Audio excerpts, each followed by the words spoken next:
ഹൃദയത്തിൻ്റെ അസുഖമാണെന്ന് പറഞ്ഞു. അപ്പം തന്നെ പ്രാർത്ഥിച്ചെങ്കിലും ഇപ്പം വീണ്ടും ആരാധനയ്ക്ക് വെക്കുകയാണ്. ഹൃദയരോഗമുള്ളവരെല്ലാവരെയും സമർപ്പിച്ച് പ്രാർത്ഥിക്കുന്നു. ഹൃദയരോഗമുള്ളവരെല്ലാവരെയും സമർപ്പിച്ച് പ്രാർത്ഥിക്കുന്നു. കോവിഡ് രോഗികളെല്ലാവരെയും അവരുടെ ശ്വാസകോശങ്ങളെ കഴുകുന്ന സമയമാണിത്. നിങ്ങൾ നെഞ്ചത്ത് കൈവച്ചുകൊണ്ട് വിശ്വാസ പ്രമാണമാണ് ഇപ്പോൾ ചൊല്ലേണ്ടത്. കർത്താവേ, എല്ലാ കോവിഡ് രോഗികളുടെയും ശ്വാസകോശങ്ങളെ അങ്ങ് കഴുകണമേ എന്ന് പ്രാർത്ഥിക്കുന്നു. ഹൃദയരോഗികളെ സ്പർശിക്കണമേ കർത്താവെ, ഹൃദയരോഗികളെ സ്പർശിക്കണമെന്ന് പ്രാർത്ഥിക്കുന്നു. കർത്താവെ, നാടിഞരമ്പുകൾ ക്ഷയമുള്ളവരെ പ്രാർത്ഥിക്കുന്നു. ശ്വാസം കിട്ടാത്തവരെ, ഓക്സിജൻ ലെവല് കുറഞ്ഞു പോകുന്നവരെ ഇപ്പോൾ സമർപ്പിച്ച് പ്രാർത്ഥിക്കുന്നു. ഓക്സിജൻ അപ്പാരറ്റസ് ലഭ്യമല്ലാത്ത സാഹചര്യങ്ങളെ, ഓക്സിജൻ തന്നെ കിട്ടാത്ത സാഹചര്യങ്ങളെ കർത്താവെ, ഒരിക്കലും മനുഷ്യൻ അനുഭവിക്കാത്ത പ്രാണവായുവിൻ്റെ ദാരിദ്ര്യം കർത്താവെ ഞങ്ങൾ ഒരിക്കലും അനുഭവിച്ചിട്ടില്ല ഈശോയെ.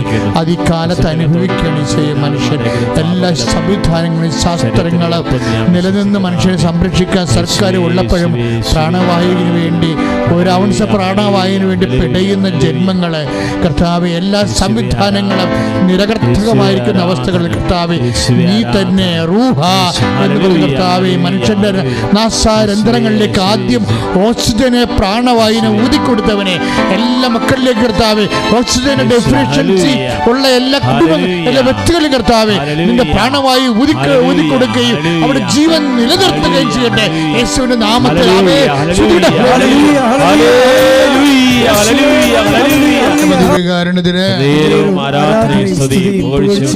ശരീരം ആസകലം നെറ്റി ഉൾപ്പെടെ ചൊറിഞ്ഞ് പൊട്ടിയിട്ട് വലിയ പൊട്ടുകളുള്ളവരെ, ചെറിയ പൊട്ടുകളുള്ളവരെ, ശരീരം ഇങ്ങനെ കുരുക്കൾ വന്നിട്ട് അതിൻ്റെ മൃദുത്വം, അതിൻ്റെ സൗഷ്ഠവം നഷ്ടപ്പെട്ടിട്ട് കഠിനമായി ഹാർഡായി പോയ തൊലികളെ, അതിൻ്റെ പേശികളെ നമ്മൾ ശരീരത്തിൽ കുത്തുമ്പോൾ അത് നെങ്ങാതെ ബലമായിട്ട് ഇരിക്കുന്ന ശരീരത്തെ കർത്താവ് സ്പർശിക്കുന്ന സമയമാണ്. കർത്താവിൻ്റെ നാമത്തിൽ വിശുദ്ധമായ രക്തം അങ്ങനെയുള്ള ശരീരത്തിലുള്ള ശാരീരിക രോഗങ്ങൾ, ത്വക്ക് രോഗങ്ങൾ, ചിരങ്ങ് രോഗങ്ങൾ, ചൊറി രോഗങ്ങൾ, അതുപോലെയുള്ള ത്വക്ക് രോഗങ്ങളുള്ളവരെ കർത്താവിൻ്റെ വിശുദ്ധമായ രക്തത്താൽ കഴുകപ്പെടട്ടെ. മാരക രോഗങ്ങൾ, അലർജി രോഗങ്ങൾ, വിസർപ്പ രോഗങ്ങൾ യേശുക്രിസ്തുവിന്റെ ഉന്നതമായ നാമത്തിൽ മാതാവിന്റെ മധ്യസ്ഥത സൗഖ്യമാകട്ടെ. സ്തുതിക്കട്ടെ.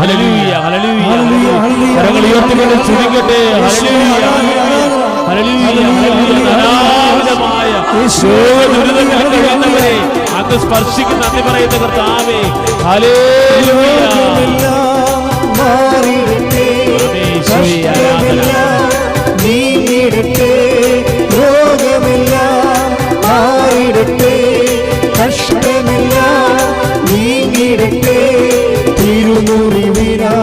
സുഖപ്പെടട്ടെ, സുഖപ്പെടട്ടെ. പരിശുദ്ധപരമ ദിവ്യകാരുണ്യത്തിന്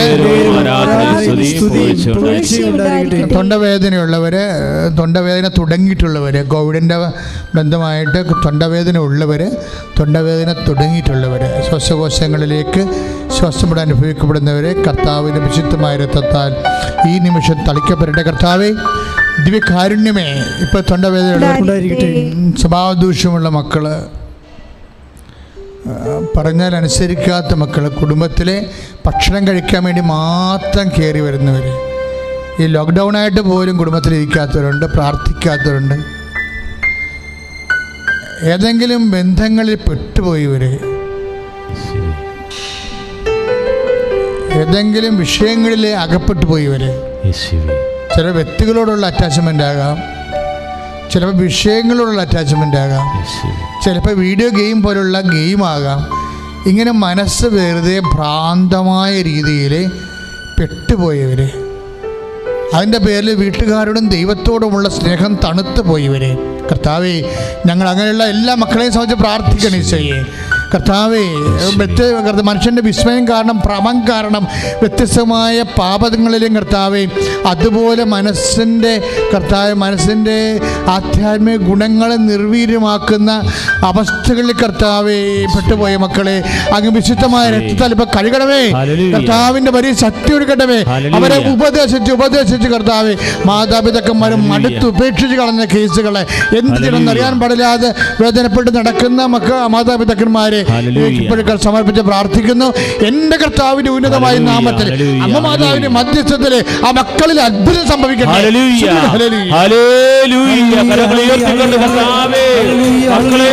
അവിടെ സാധനം നശിക്കുന്നു, അതുപോലെ തന്നെ കൊടുത്തു വിട്ടാൻ പറ്റണില്ല, എടുത്തു വെക്കാൻ പറ്റണില്ല. ഇങ്ങനെ കുറേ പ്രശ്നങ്ങളിൽ പ്രാർത്ഥിച്ചുകൊണ്ടിരിക്കുന്ന മക്കളെ അവിടെ മേലെല്ലാം കർത്താവിൻ്റെ പ്രത്യേകമായ കരുണയും കൃപയും ഈ നിമിഷം ചൊരിയട്ടെ എന്ന് പ്രാർത്ഥിക്കുന്നു. പിന്നെ ജോലിക്ക് പൈസ കൊടുത്തവർ, അവരെ അഡ്മിഷൻ വിദേശ രാജ്യങ്ങളിൽ എടുത്തവർ, പക്ഷെ ചില പോകാൻ പറ്റാതെ വരുന്നവർ, ചിലർ വിദേശ ജോലി മാത്രം നോക്കിക്കൊണ്ടിരിക്കുന്നവർ, നാട്ടിലെ ജോലി അന്വേഷിക്കാൻ മനസ്സില്ലാത്തവർ, അത് അവരുടെ അഭിമാനമോ ദുരഭിമാനമോ എന്തോ ഒരു മാനസികമായ ഒരു തകർച്ച. മറ്റുള്ളവരെല്ലാം ബന്ധുക്കളും സ്വന്തപ്പെട്ടവരും എല്ലാം വിദേശത്ത് പോയത് കാരണം നാട്ടിൽ ജോലി നോക്കാനുള്ള ഒരു കുറച്ചിൽ, ഇങ്ങനെയൊക്കെ കുറേ പാപകരമായ ദൈവത്തിൽ നിരക്കാത്ത ജഡിക മനോഭാവങ്ങൾ സൂക്ഷിക്കുന്ന അനേകം മക്കൾ കുടുംബത്തെ തകർക്കുന്നുണ്ട്. ശരിക്കും ദൈവത്തിന് നിരക്കാത്ത കാര്യമാണ്. ബന്ധുക്കളെല്ലാം കാനഡയിൽ പോയെന്ന് പറഞ്ഞ് ഞാനും പോയില്ലെങ്കിൽ ഞാനിങ്ങനെ PSC ടെസ്റ്റ് എഴുതുമെന്ന് പറഞ്ഞുകൊണ്ടിരിക്കുന്ന ആൾക്കാരുണ്ട്. എന്ത് പരിപാടിയാണ്! അവർക്കതിൻ്റെ സത്യം മനസ്സിലാക്കാൻ പറ്റണില്ല. അവരുടെ ഈഗോ ഭയങ്കര ശക്തമാണ്. പിന്നെ ചെറിയ പണമൊന്നും പോരാ, ലക്ഷങ്ങൾ തന്നെ ശമ്പളം വേണം എന്ന് ആഗ്രഹിക്കുന്നവരുണ്ട്. വിദ്യാർത്ഥികളുടെ കൂട്ടത്തിലുമുണ്ട്. ഇതൊന്നും ആഗ്രഹിക്കുന്നതല്ല സംഭവം. പണത്തിന് ഭയങ്കരമായ, അതായത് ജീവിച്ചാൽ പോരാ, എല്ലാവരെക്കാളും അടിച്ചു പൊളിച്ച് ജീവിക്കണം, അല്ലെങ്കിൽ അതൊരു ജീവിതമല്ല എന്ന് വിചാരിച്ചുകൊണ്ട് വേവലാതിപ്പെടുന്ന കാലം ഇങ്ങനെ മാറുന്നതനുസരിച്ച് മനുഷ്യനൊരു തരം ഭ്രാന്തനായിക്കൊണ്ടിരിക്കുകയാണ്. കാണുമ്പോൾ ഭയങ്കര സിമ്പിളായിട്ട് ഇങ്ങനെ അടിച്ചു പൊളിച്ചൊക്കെ നിൽക്കണ കാണാം, പക്ഷെ ഭയങ്കര വട്ട് കേസുകളാണ് 14. ഈ വട്ട് കേസുകളെ ചികിത്സിക്കുന്നത് ഭയങ്കര പാടാണ് വീട്ടുകാർക്കും. എത്ര എണ്ണമാണെന്നറിയാം, കെട്ടാതെയും ജോലിയില്ലാതെയും ജോലി അന്വേഷിച്ചു ഇപ്പം തന്നെ ഫ്ലൈ ചെയ്ത് പോകണമെന്ന് പറഞ്ഞുകൊണ്ട് മാത്രം നാട്ടിൽ ജോലി അന്വേഷിക്കാതെ കറങ്ങി നടക്കുന്നവർ എന്തുമാത്രമാണ്. എല്ലാം വട്ട് കേസാണ് ശരിക്കും പറഞ്ഞാൽ. അവർക്കൊക്കെ ബോധം ഉണ്ടാകണം ശരിക്കും. കാരണം അവർക്ക് ബോധം ഉണ്ടാകണമെന്ന് പറഞ്ഞു കഴിഞ്ഞാൽ ജീവിക്കാൻ വേണ്ട ഉള്ളത് മാത്രം എനിക്ക് തരണം കർത്താവേ എന്ന് പറയണം. അതിൽ തൃപ്തിപ്പെടാനുള്ള ബോധം ഉണ്ടാകണം. അതാണ് സാമാന്യ ബോധം എന്ന് പറയുന്നത്. സാമാന്യ ബോധം അല്ലാത്തത് വട്ടാണ് ശരിക്കും. കാര്യം ജീവിക്കാനുള്ളൊരു ബോധം, ജീവിക്കാനുള്ള ആവശ്യം, അടിസ്ഥാനത്തിൻ്റെ ആവശ്യമുള്ള, അതായത് മറ്റുള്ളവരുടെ മുമ്പ് കൈ നീട്ടാതെ ജീവിക്കാനുള്ളത് എനിക്ക് തരണം എന്നാണ് മനുഷ്യൻ ആദ്യം ദൈവത്തോട് പറയേണ്ടത്. അല്ലാതെ ബന്ധുക്കൾ സ്വന്തപ്പെട്ടവരൊക്കെ കോടികൾ സമ്പാദിക്കുന്നു, അതുപോലെ സമ്പാദിച്ചിലെ ജീവിതം ആകത്തിലും ചിന്തിച്ച് നടക്കുന്നവരുണ്ട്. അവരുടെ പേരെല്ലാം കർത്താവിൻ്റെ വിശുദ്ധമായ രക്തം തളിക്കപ്പെടണം. അതൊക്കെ ബാധകളാണ് ശരിക്കും പറഞ്ഞാൽ. ബാധിച്ചവർ എന്തോ ഒരു ലോകത്തിൻ്റെ വിഷപ്പകർച്ച ബാധിച്ചവരാണ്. ഇതിന് ബാധ, ഈ ബാധയാണ് ഉച്ചാരണം ചെയ്യേണ്ടത്. അല്ലാതെ പിശാച് കിടന്ന് വിളിച്ച് കൂപ്പിട്ടൊരു കാര്യമില്ല. മനുഷ്യനെ ബാധിച്ചിരിക്കുന്നത് അവൻ്റെ ഈഗോ പിശാചാണ്. ആ പിശാച ഉച്ചാരണം ചെയ്യപ്പെടേണ്ടത്. അങ്ങനെയുള്ളവരുടെ മേലാണ് കർത്താവിൻ്റെ വിശുദ്ധമായ രക്തം തളിക്കപ്പെടേണ്ടത്. ശ്രദ്ധിക്കട്ടെ. യേശുവിന്റെ ഉന്നതമായ നാമത്തിന് സ്വസ്ഥം ചെയ്യുന്ന കർത്താവ്, ഓരോ കുടുംബം, ഓരോ വ്യക്തികൾ കാണാത്ത കയറില് കെട്ടിയിടപ്പെടുകയാണ് കർത്താവെ. അവരെ സംബന്ധിച്ച കർത്താവ് അവരുടെ ജീവിതത്തിൽ കർത്താവ് ഒരു തീരുമാനം എടുക്കാനോ അവരെ കർത്താവ് അവരെ ആ തീരുമാനത്തിൽ നിന്ന് തള്ളി മാറ്റിയ കർത്താവ് അവർക്ക് അവിടെ നിന്ന് രക്ഷപ്പെടാൻ പറ്റത്തില്ല. അങ്ങനെയുള്ളവർക്ക് തന്നെ ബന്ധനങ്ങൾ കർത്താവ് മോചിക്കുന്നതിന് വേണ്ടി യേശുക്രിസ്തുവിന്റെ നാമത്തിൽ ഞാൻ അവരുടെ ബന്ധനങ്ങളെ യേശുവിന്റെ നാമത്തിൽ അഴിച്ചു മാറ്റുന്നു.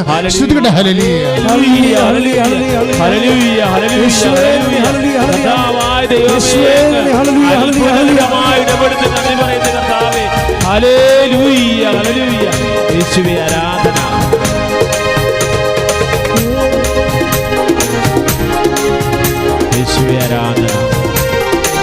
യേശുവേ ആരാധന. അഭിഷേകമേ, അഭിഷേകമേ, കാറ്റായി വീശണമേ, ഉയർത്തി വീശി കാറ്റായി വീശണമേ, അഭിഷേകം അഭിഷേകമേ, അഭിഷേകമേ, കാറ്റായി വീശണമേ, കാറ്റായി വീശണമേ. പരിശുദ്ധ പരമദിവ്യകാരുണ്യത്തിന് നേരവും ആരാധനയും സ്തുതിയും പുകഴ്ചയും ഉണ്ടാകട്ടെ. ബാക്കിമാവിൻ്റെ പ്രാർത്ഥനകൾ, ജീവിതാവശ്യങ്ങൾക്കുള്ള പ്രാർത്ഥനകൾ നമ്മൾ അവസാനം പ്രാർത്ഥിക്കുക. ആരാധനയുടെ അവസാനം 12:45 പ്രാർത്ഥിക്കുക. പ്രിയമുള്ളവരെ, നമ്മുടെ ശുശ്രൂഷ ദൈവവചന സന്ദേശ ശുശ്രൂഷയിലേക്ക് പ്രവേശിക്കുക. ഈ ദിവസങ്ങളിൽ കൃപാസനത്തിലൊരു സാക്ഷ്യം നിങ്ങൾ കണ്ടു കാണാം. ആ സാക്ഷ്യം ഇതാണ്. പള്ളിപ്പുറത്തെ ഒരു ചേച്ചിയുടെ സാക്ഷ്യമാണ്. സാക്ഷ്യം ഇതാണ്. ഇവർക്ക് ലുക്കീമിയയാണ്, രക്താർബുദമാണ് രോഗം. അപ്പോൾ രക്താർബുദം രോഗം അത് ഡയഗ്നോസ് ചെയ്ത് കഴിഞ്ഞപ്പോൾ അവരുടെ സാമ്പത്തിക ചുറ്റുപാടുകളൊക്കെ കണ്ടപ്പോൾ കേരളത്തിലൊരു പ്രഖ്യാപിതമായ ആശുപത്രിയിലാണ് ടെസ്റ്റ് നടന്നത്. അപ്പോൾ അവർ പറഞ്ഞ് നിങ്ങൾക്ക് ഇവിടെ ട്രീറ്റ് ചെയ്യാനത് പാടായിരിക്കും, കാര്യം 50 ലക്ഷം രൂപ വേണമെന്ന് പറഞ്ഞു. ഈ രക്താർബുദം ഈ ആശുപത്രി ചികിത്സിക്കുന്നതിന് 50 ലക്ഷം രൂപ വേണ്ടി വരും. അപ്പം നിങ്ങളെ കണ്ടിട്ട് അത് മുടക്കാനുള്ള കഴിവുള്ളവരല്ല, അതുകൊണ്ട് നിങ്ങൾ ഗവൺമെൻറ് സംവിധാനങ്ങൾ ഉപയോഗിക്കാൻ പറഞ്ഞു. അപ്പോൾ ഗവൺമെൻറ് സംവിധാനങ്ങൾ ഉപയോഗിക്കാൻ വേണ്ടി ഇവർ പോകുന്നതിന് മുമ്പ് RCCയിൽ പോയി കീമോ തുടങ്ങി. അപ്പോൾ കീമോ തുടങ്ങിക്കഴിഞ്ഞപ്പോഴും ശരീരം ഇങ്ങനെ ഡൗണായി വരികയാണ്. അറിയാമല്ലോ, കീമോ പേഷ്യൻ്റെ അവസ്ഥ അറിയാമല്ലോ. അത് രക്താർബുദത്തിൻ്റെ കീമോ കൂടുതലാണ്. അപ്പോൾ അത് കൊണ്ട് ശരീരം വല്ലാത്ത രീതിയിലേക്ക് തളരുകയാണ്. അപ്പോൾ ഇവർ ഉടമ്പടി ചെയ്തതിന് ശേഷം ഈ ഉടമ്പടി നേർച്ച വസ്തുക്കൾ ഉപയോഗിക്കുന്നതിന് മുമ്പ് ഇവരുടെ മനസ്സിലെ കർത്താവ് ഒരു വചനം കൊടുത്ത് അവർ നന്നായിട്ട് ആ സാക്ഷ്യം പറയുന്നുണ്ട്. ആ വചനം കൊടുത്തിരിക്കണ ഇതാണ്: ശക്തനായവൻ എനിക്ക് വലിയ കാര്യങ്ങൾ ചെയ്തു തന്നിരിക്കുന്നു. അതാണ് അവിടെ മനസ്സിൽ വന്ന വചനം. ഉടമ്പടി ചെയ്ത് കഴിഞ്ഞപ്പോൾ കർത്താവ് കൊടുത്തൊരു വചനമാണത്. എന്താണ്? ശക്തനായവൻ എനിക്ക് വലിയ കാര്യങ്ങൾ ചെയ്തു തന്നിരിക്കുന്നു. വിശുദ്ധ ലൂക്കായുടെ സുവിശേഷമാണ് 1-ാമത്തെ വാക്യം. വിശുദ്ധ ലൂക്ക 1-ാമത്തെ വാക്യം.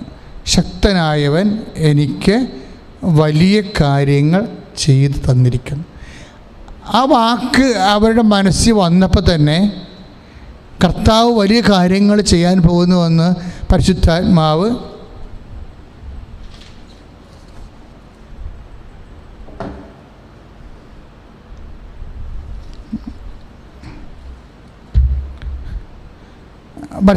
അവർക്ക് ബോധ്യപ്പെടുത്തി കൊടുത്ത്. അപ്പോൾ ചേച്ചിയുടെ ഭർത്താവിന് ആണ് ലുക്കീമിയ. അപ്പോൾ ചേച്ചിയുടെ ഭർത്താവിന് കീമോ കഴിയുമ്പോൾ വളരെ ഡൗൺ ആയിപ്പോയ ആൾ.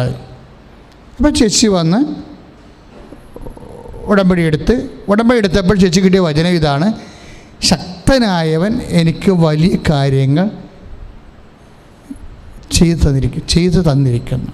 അപ്പോൾ ഉടനെ അവരെന്നാ ചെയ്യുന്നത് വെച്ചാൽ ഭർത്താവിന് നേർച്ച വസ്തുക്കൾ കൊടുക്കുന്നതിന് മുമ്പ്, ഉടമ്പടി തൈലം ഒക്കെ കൊടുക്കുന്നതിന് മുമ്പ് അവർ ഈ വചനം ഒരു പേപ്പറിൽ എഴുതി അവിടെ വെച്ച്, ആ വചനം എഴുതിയ പേപ്പറിലാണ് നേർച്ച വസ്തു വെച്ചിരിക്കുന്നത്. അതെന്താ കാര്യം? കർത്താവിൻ്റെ വലിയ കാര്യങ്ങൾ ചെയ്യാൻ പോകുന്ന കാര്യങ്ങൾ ഈ നേർച്ച വസ്തുക്കളിലൂടെ കർത്താവ് അവർക്ക് ചെയ്യും എന്നാണ് അവിടെ വിശ്വാസം പ്രഖ്യാപിക്കുന്നത്. അത് പ്രഖ്യാപിച്ച് കഴിഞ്ഞപ്പോൾ ഇവരൊരു സ്വരം കേൾക്കും. എന്താണ്? ഞാൻ നിന്നെ സുഖപ്പെടുത്തുമെന്ന്. അതൊരു സ്വരമാണ്. ഇതൊക്കെ കേൾക്കുമ്പോൾ ഒരു പക്ഷേ എല്ലാവർക്കും തോന്നി പിന്നെ കർത്താവ് സ്വരത്തിൽ സംസാരിക്കാൻ പോകണം. അതായത് ഈ മേഖലയുള്ളവർക്ക് അത് പെട്ടെന്ന് മനസ്സിലാകും. ബുദ്ധിയുടെ മേഖലയെ വർക്ക് ചെയ്യുന്നവർക്ക് ഒരു 10 ജന്മം അവർ ഈ ഭൂമി ജീവിച്ചിട്ട് ഒരു കഥയുമില്ല, അത് മനസ്സിലാവത്തില്ല.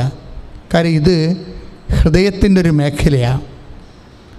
ഈ ശക്തനായവൻ എനിക്ക് വലിയ കാര്യങ്ങൾ ചെയ്തിരിക്കുന്നുവെന്ന് പരിശുദ്ധാത്മാവ് കൊടുത്ത വചനമാണ്.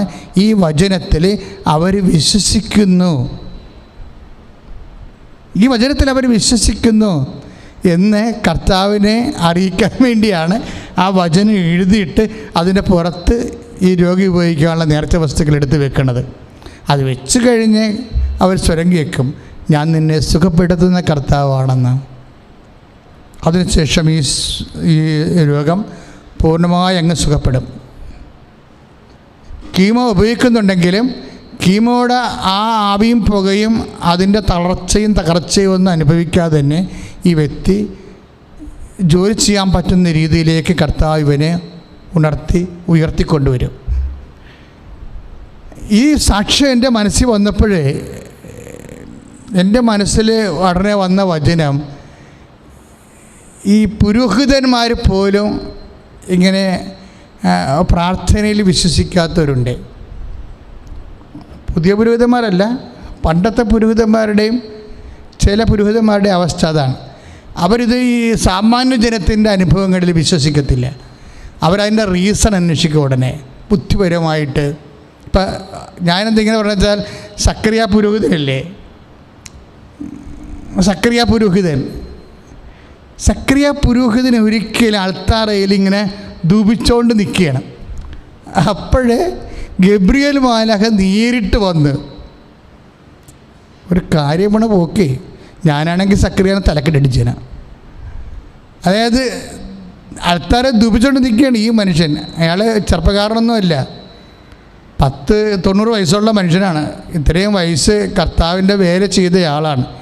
ഇയാളോട് ഗബ്രിയേൽ ദൂതൻ പറഞ്ഞത് എന്താണെന്ന് അറിയാമോ? സക്കറിയ, നിൻ്റെ പ്രാർത്ഥന ദൈവ സന്നിധി കേൾക്കപ്പെട്ടിരിക്കുന്നു. അതാണ് പറയണത്. നിൻ്റെ പ്രാർത്ഥന ദൈവതിരുസന്, അതായത് ലൂക്ക 1:13 സുന്ദരമായ ഒരു വചനമാണ്. എന്താ പറയണത്? വിശുദ്ധ ലൂക്കാ സുവിശേഷം 1:13, സക്കറിയ, നിൻ്റെ പ്രാർത്ഥന ദൈവതിരുസന്നിധിയിൽ കേൾക്കപ്പെട്ടിരിക്കുന്നു. അപ്പോഴെന്താണ് പറയണത്? ദൈവമേ, അപ്പം കരഞ്ഞുകൊണ്ട് നന്ദി പറയേണ്ടതാണ് ഈ പുരോഹിതൻ അല്ലേ? അപ്പം സക്കറിയ ചോദിക്കേണ്ടത്, ഞാൻ എപ്പോൾ പ്രാർത്ഥിച്ചെന്നാണ് ചോദിക്കണത്. ഞാൻ എപ്പോൾ പ്രാർത്ഥിച്ചത്? എന്നുവെച്ചാൽ ഈ മനുഷ്യൻ 45 വയസ്സിലാ മറ്റേ പ്രാർത്ഥിച്ചതാ. അതാണ് സക്കറിയക്ക് അങ്ങനെ സംശയം വരാൻ കാര്യം. 45 വയസ്സിൽ അയാളുടെ ഭാര്യയ്ക്കൊക്കെ ഒരുവിധം പിള്ളേർ ജനിക്കേണ്ട ഒരു കാലം ഉണ്ടായിരുന്നു. അന്നെങ്ങാണ്ട് പ്രാർത്ഥിച്ച കാര്യമാണ് ഇപ്പോൾ മാലാഖ പറഞ്ഞത്. സക്കറിയാക്ക് ഇപ്പോൾ 90 വയസ്സായി. പുള്ളിയുടെ പ്രാർത്ഥനയിൽ ഇങ്ങനെ ഈ പ്രാർത്ഥനയുടെ ഒരു രീതി അതാണ്. പ്രാർത്ഥനയ്ക്ക് എപ്പോൾ വേണമെങ്കിലും ഉത്തരം തരാം, ഏത് ഡിപ്പാർട്ട്മെൻറ്റിൽ വേണമെങ്കിലും ഉത്തരം തരാം. ഇപ്പോൾ നിൻ്റെ ജീവിതത്തിൽ ഒരു വിഷയത്തിന് വേണ്ടി പ്രാർത്ഥിച്ച്, നീ ഇളയ മകന് വേണ്ടി പ്രാർത്ഥിച്ചു, അല്ലെങ്കിൽ മൂത്ത മകന് വേണ്ടി പ്രാർത്ഥിച്ചു എന്ന് വിചാരിച്ചോ. മൂത്ത മകന് വേണ്ടി എന്താ പ്രാർത്ഥിച്ചത്? കുറേ നാൾ മക്കളില്ലാതിരുന്നപ്പം പറഞ്ഞ കർത്താവേ, എനിക്കൊരു മകൻ ജനിക്കുകയാണെങ്കിൽ അവനെ ഞാൻ പട്ടത്തിന് വിട്ടേക്കാമെന്ന് പറയും. അങ്ങനെ പ്രാർത്ഥിക്കുമല്ലേ മനുഷ്യർ? മൂത്ത മകൻ പട്ടത്തിന് വിടാൻ വേണ്ടി പ്രാർത്ഥിക്കും അവനെ. പക്ഷേ മൂത്ത മകൻ ജനിച്ചു കഴിഞ്ഞതിന് ശേഷം അവൻ പട്ടാളത്തിൽ പോയി. എങ്ങനെയുണ്ട്? പട്ടാളത്തുകാരന് വേണ്ടി പ്രാർത്ഥിച്ച് അവൻ പോയത് എവിടെയാണ്? പട്ടാളത്തിൽ. അപ്പോൾ ഇളയ മകൻ ജനിച്ചപ്പോൾ ഇളയ മകൻ വളർന്നപ്പോൾ പറഞ്ഞു, അപ്പ എനിക്ക് പട്ടത്തിന് പോകണമെന്ന് പറഞ്ഞു. അപ്പോൾ എന്താ എൻ്റെ അർത്ഥം? എന്താ? മൂത്ത മകന് വേണ്ടി പ്രാർത്ഥിച്ചത് ദൈവം ഇളയ മകന് കൊടുത്തു. അതായത് പ്രാർത്ഥന ഒരിക്കലും നശിക്കണില്ല. നിൻ്റെ പ്രാർത്ഥന ദൈവം കേട്ടു, പക്ഷേ സമയം നിശ്ചയിക്കാൻ നിനക്കോ എനിക്കോ അധികാരമില്ല. അത് ഏത് വകുപ്പിലാണ് വേണ്ടതെന്ന് നിശ്ചയിക്കേണ്ടതും ദൈവത്തിൻ്റെതാണ്.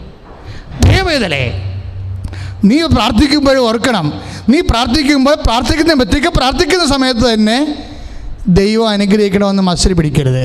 അങ്ങനെയുള്ള പ്രാർത്ഥനയാണ് കേട്ടതെന്ന് പറയരുത്. മറിച്ച് നീ പ്രാർത്ഥിച്ചു, പക്ഷേ നിന്നൊക്കെ പ്രാർത്ഥന കേൾക്കണത് ദൈവത്തിൻ്റെ സമയത്തായിരിക്കും. അങ്ങനെ വിവേചിക്കാനുള്ള പരിശുദ്ധാത്മാവ് ഈ മനുഷ്യന് ഇല്ലാതെ പോയി. പുരോഹിതനാണ്, പക്ഷേ പരിശുദ്ധാത്മാവില്ല. ഇത് ഭയങ്കര തകർച്ചയാണ് ശരിക്കും. പുരോഹിതനായിരിക്കാം, പരിശുദ്ധാത്മാവിൻ്റെ പ്രവർത്തനങ്ങൾ സ്ഥായിയായിട്ടുണ്ടാകാതെ വരാം. സക്കറിയ പുരോഹിതനാണ്, പക്ഷേ പരിശുദ്ധാത്മാവിന് വിവേചനം ഉണ്ടല്ലോ, അത് പരിശുദ്ധാത്മാവിൻ്റെ വരവാണ്. അതില്ല.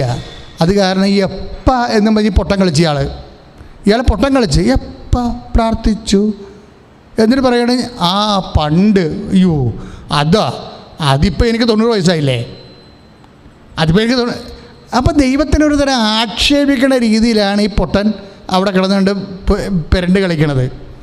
പിന്നെ എൻ്റെ ഭാര്യയുടെ പതിവൊക്കെ തെറ്റി അവൾക്ക് 70 വയസ്സായി. ഇപ്പം എന്ത് പ്രാർത്ഥന, ഞങ്ങളതൊക്കെ സ്റ്റോപ്പ് ചെയ്തിരിക്കുകയാണ്. അങ്ങനെയുള്ള അതിനുവേണ്ടിയുള്ള പ്രാർത്ഥനകളൊക്കെ അവസാനിപ്പിച്ചിരിക്കും. ഇങ്ങനെ ഒരു തരം കുഴഞ്ഞ് മറിഞ്ഞ് കളിക്കണം. ഇതിൻ്റെ പ്രശ്നം എന്താണെന്ന് വെച്ച് കഴിഞ്ഞാൽ ദൈവത്തെ അറിയാൻ പാടില്ല. സക്കറിയ പുരോഹിതനാണ്, 90 വയസ്സുണ്ട്, പക്ഷേ ദൈവത്തെ അറിയാൻ പാടില്ല.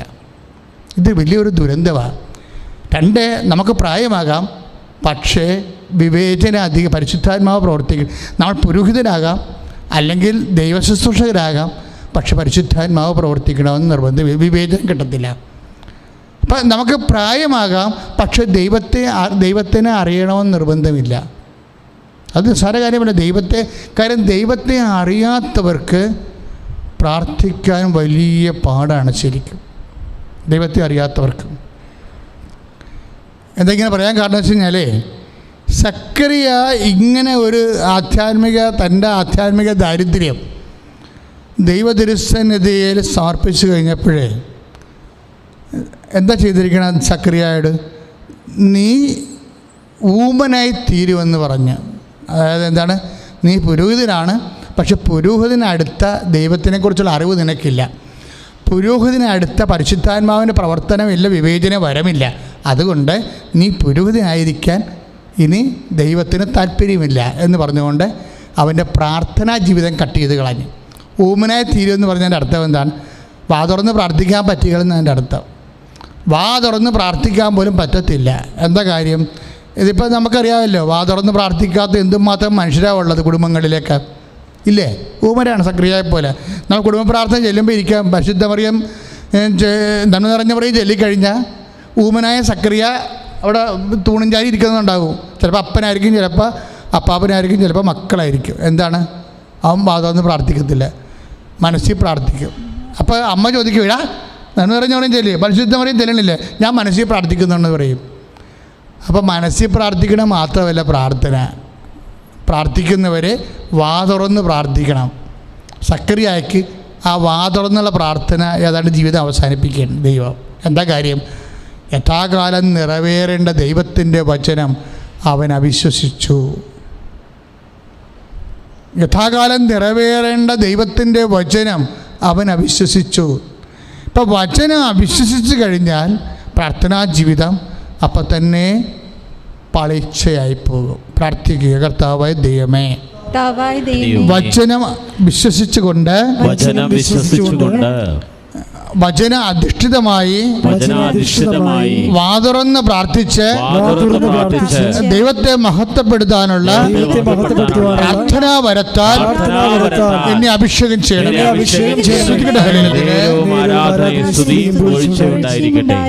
അപ്പം നമ്മൾ പരിശുദ്ധ അമ്മയുടെ അടുത്തേക്ക് ഗബ്രിയേൽ മാലാഖ വരുമ്പോൾ, നീ ഗർഭം ധരിച്ച് ഒരു പുത്രനെ പ്രസവിക്കും, അവൻ ഈശോ എന്ന് പേരിടണം. പിതാവായ ദാവീദിൻ്റെ സിംഹാസനം അവന് നൽകപ്പെടും. യാക്കോബിൻ്റെ ഗോത്രത്തിൽ അവൻ എന്നേക്കും ഭരണം നടത്തും. അപ്പം അങ്ങനെ കർത്താവിൻ്റെ വാക്കുകളും വാഗ്ദാനങ്ങളും വചനങ്ങളും അമ്മയ്ക്ക് കൊടുക്കുമ്പോൾ, അതാണ് ലൂക്ക 1:30, നീ ഗർഭം ധരിച്ച് ഒരു പുത്രനെ പ്രസവിക്കും എന്ന് പറയുമ്പോൾ അമ്മ എന്താ പറയണത്? ഇതെങ്ങനെ സംഭവിക്കും, ഞാൻ പുരുഷനെ അറിയുന്നില്ലല്ലോ എന്ന് പറയുമ്പോൾ, അവരുടെ കന്യത്വത്തെക്കുറിച്ച് അവർ സംസാരിക്കുമ്പോൾ, പരിശുദ്ധാത്മാവ് നിൻ്റെ മേൽ വരും, പുരുഷൻ്റെ ഇച്ഛയാലല്ല എന്ന് പറഞ്ഞുകൊണ്ട് ദൈവം അത് ക്രമീകരിക്കും. അത് ക്ലിയറാക്കി കൊടുത്തു കഴിയുമ്പോൾ ഉടനെ അമ്മ പറയും, ഇതാ കർത്താവിൻ്റെ ദാസി എന്ന് പറയും. വചനത്തോട് ഒരു മനുഷ്യനെ പറയാനുള്ളൊരു വാക്കതാണ്. എന്താണ്? ലൂക്ക 1:38. ദൈവത്തിൻ്റെ വചനത്തോട് ഒരു വിശ്വാസി പുലർത്തേണ്ട ഒരു നിലപാടുണ്ട്. ഒരു നിലപാടേ ഉള്ളൂ. എന്താണത്? ലൂക്ക 1:38. എന്താണ്? വചനത്തിന്, കർത്താവിൻ്റെ വചനത്തിന് ഇതാ കർത്താവിൻ്റെ ദാസി. അതാണ് സംഭവം, അല്ലെ ദാസൻ. ഇതാണ് ഒരു വചനത്തോട് ഒരു വിശ്വാസം കൈവരിക്കേണ്ട ഒരു നിലപാടെന്ന് പറയണത്. സക്രിയ നിലപാട് കൈവരിച്ചില്ല എന്നുള്ളതാണ് വചനം. അതുകൊണ്ടാണ് അവനോട് പ്രാർത്ഥിക്കേണ്ടതെന്ന് പറഞ്ഞിട്ട് ലുക്ക 1:20 പറയണ്ടേ, നീ മൂകനായി തീരും. ലുക്ക 1:20, നീ മൂകനായി തീരും. എന്താ കാര്യം? യഥാകാലം നിറവേറേണ്ടതാണ് ദൈവത്തിൻ്റെ വചനം. കാര്യം കാലം, വചനം നിറവേറേണ്ട കാലം ആരുടേതാണ്? ദൈവത്തിൻ്റെതാണ്. നമുക്ക് കാലം നിശ്ചയിക്കാൻ പറ്റത്തില്ല. സക്രിയ 45-ാമത്തെ വയസ്സ് വരെ പ്രാർത്ഥിച്ചു. പക്ഷെ അവൻ്റെ പ്രാർത്ഥന കേട്ടിരിക്കണ 90-ാമത്തെ വയസ്സിലാണ്. കാലം ആര് നിശ്ചയിച്ചു? ദൈവം നിശ്ചയിച്ചു. അതാണ് പ്രശ്നം. കാലം ദൈവമാണ് നിശ്ചയിക്കേണ്ടത് എന്നുള്ള സൂചനയാണ് അമ്മയുടെ മംഗളവാർത്തയ്ക്ക് നമുക്ക് കിട്ടണം. ഇതാണ് യഥാകാലം നിറവേറേണ്ട ദൈവത്തിൻ്റെ വചനം. നീ അവിശ്വസിച്ചുകൊണ്ട് നീ മൂകനായി തീരുവെന്ന് 1:20 പറഞ്ഞില്ലേ? 1:20 ലുക്കായുടെ സുവിശേഷത്തിൽ യഥാകാലം നിറവേറേണ്ടതാണ് ദൈവത്തിൻ്റെ വചനം. അതുകൊണ്ടാണ് എലിസബത്ത് പറയുന്ന കർത്താവ് നിന്നോട് അരുളി ചെയ്ത വചനങ്ങൾ. ലുക്ക 1:45 നമ്മൾ പറയുന്നതാണ്. എന്താ? കർത്താവ് നിന്നോട് പറഞ്ഞേ, കർത്താവ് നിന്നോട് അരുളി ചെയ്ത വചനങ്ങൾ, അരുളി ചെയ്ത കാര്യങ്ങൾ നിറവേറുമെന്ന് വിശ്വസിച്ച നീ ഭാഗ്യവതി. അപ്പോൾ എപ്പോൾ നിറവേറുമെന്നില്ല നിൻ്റെ അകത്ത്. ഭയങ്കര മാത്തമാറ്റിക്കലാണ് ബൈബിളെ. എപ്പം അമ്മ വിശ്വസിച്ചു.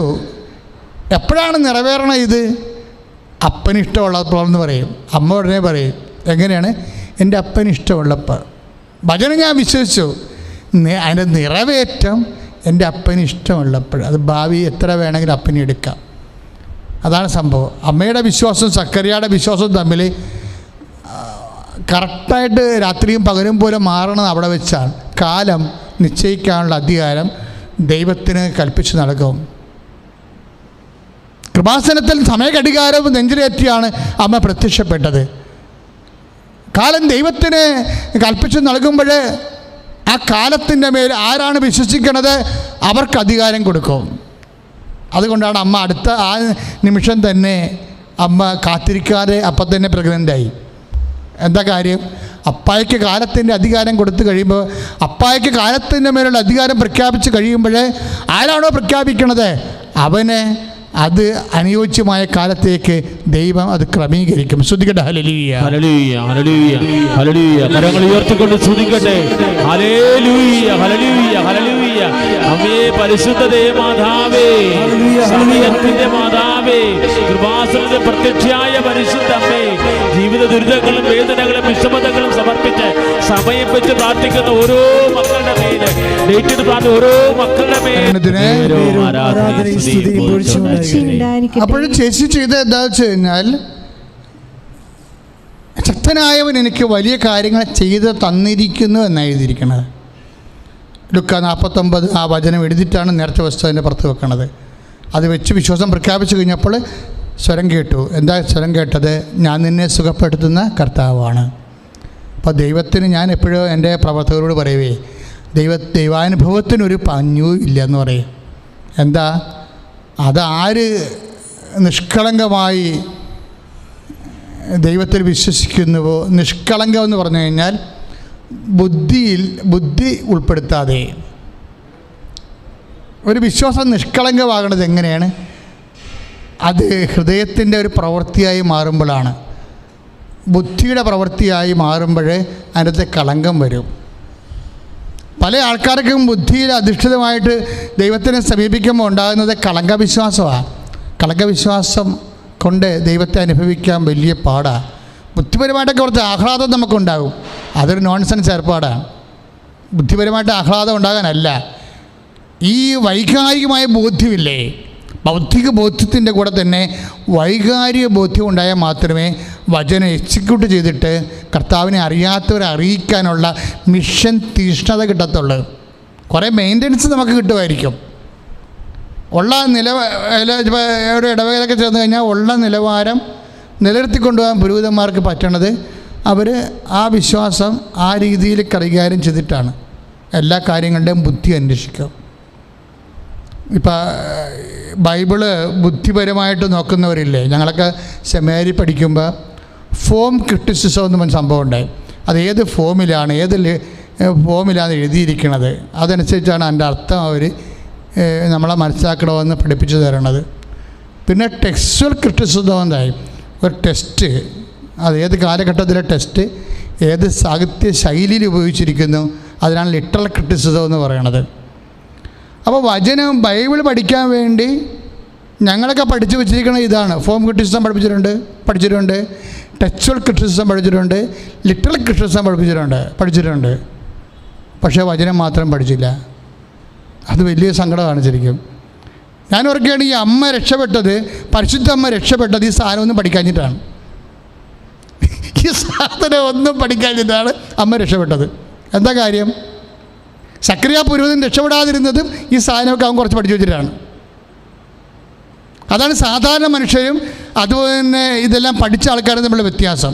സക്കറിയ രക്ഷപ്പെടാതെ അവൻ്റെ പ്രാർത്ഥനാ ജീവിതം വരെ സ്വർഗം പിടിച്ചു വെക്കാൻ കാര്യം എന്താണ്? ഈ സാധനമൊക്കെ അവൻ പഠിച്ചു വെച്ചിട്ടാണ്.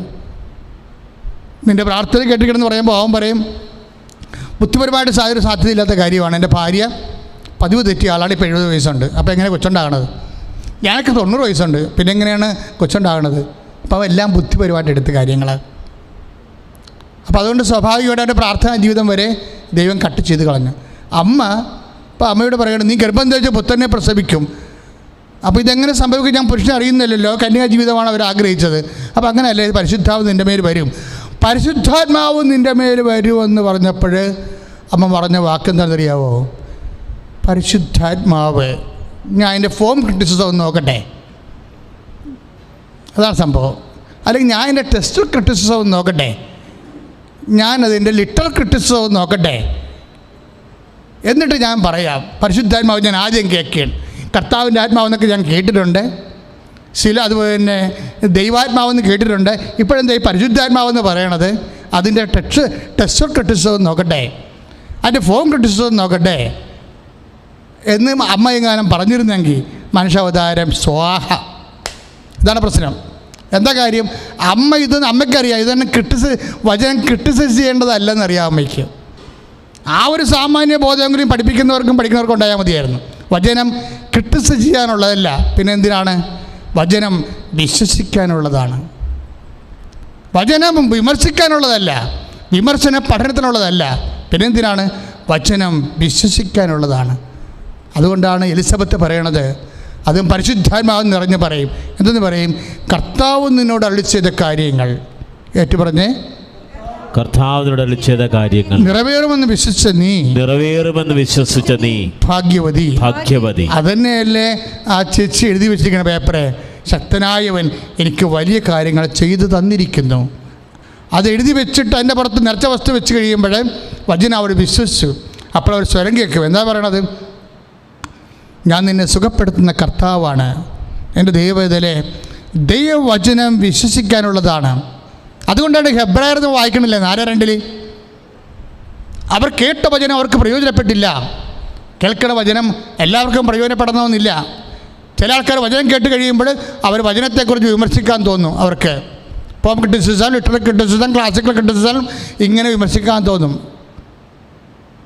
അവർ കേട്ട വചനം അവർക്ക് പ്രയോജനപ്പെട്ടില്ല. എന്താ കാര്യം? അവർ വിമർശന ബുദ്ധിയാണ് വചനത്തെ സമീപിച്ചത്. അതുകൊണ്ട് ഹെബ്രായർ 4:2 പറയണത് അവർ കേട്ട വചനം അവർക്ക് പ്രയോജനപ്പെട്ടില്ല. കാരണം എന്താണ്? അവരതിൽ വിശ്വസിച്ചില്ല എന്ന്. കാര്യം എന്താണ്? വിമർശിച്ച് പഠിക്കേണ്ട കാര്യമല്ല വചനം, പിന്നെന്തിനാണ്?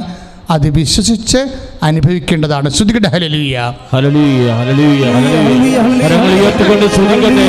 കർത്താവേ, ഞങ്ങളുടെ വിശ്വാസം ശക്തിപ്പെടുത്തുന്ന ഉടമ്പടി ദിവ്യവചന പ്രഘോഷണത്തെ ഓർത്ത് നന്ദി പറയുന്ന കർത്താവേ, കർത്താവേ, ഞങ്ങളുടെ വിശ്വാസം ശക്തിപ്പെട്ട് നന്ദി പറയുന്ന കർത്താവേ, വചനത്തിൽ വേരൂന്നി വളരാൻ, വചനത്തിൽ വിശ്വസിച്ച് വളരാൻ ഞങ്ങൾക്ക് നൽകുന്ന കൃപകൾക്ക് നന്ദി പറയുന്ന കർത്താവേ, അഭിഷേക സാക്ഷ്യത്തെ ഓർത്ത് നന്ദി പറയുന്ന കർത്താവേ, ഹല്ലേലൂയ, ഹല്ലേലൂയ. യേശുവേ ആരാധന. എപ്പോഴും നമ്മൾ വചനത്തെ ദൈവികമായ മേഖലകളിലെ, എൻ്റെ മക്കളെ ഇനി ഞാൻ പറയണ പ്രത്യേകം ശ്രദ്ധിക്കണേ, നിങ്ങൾക്ക് ദൈവികമായ മേഖലകളിൽ ചരിക്കണം, ദൈവാനുഭവത്തിൽ വളരണം എന്നുണ്ടെങ്കിൽ ബേസിക്കായിട്ട് നിങ്ങൾ ചെയ്യേണ്ടത്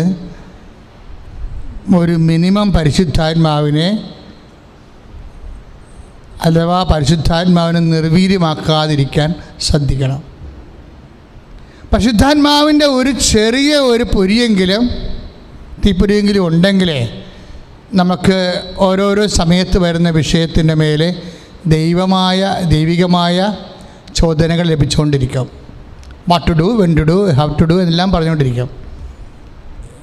അതായത് ഇപ്പോൾ തന്നെ ഒരു ഉദാഹരണം, നമ്മുടെ പഴയ നിയമത്തിലില്ലേ, പഴയ നിയമത്തിൽ രണ്ട്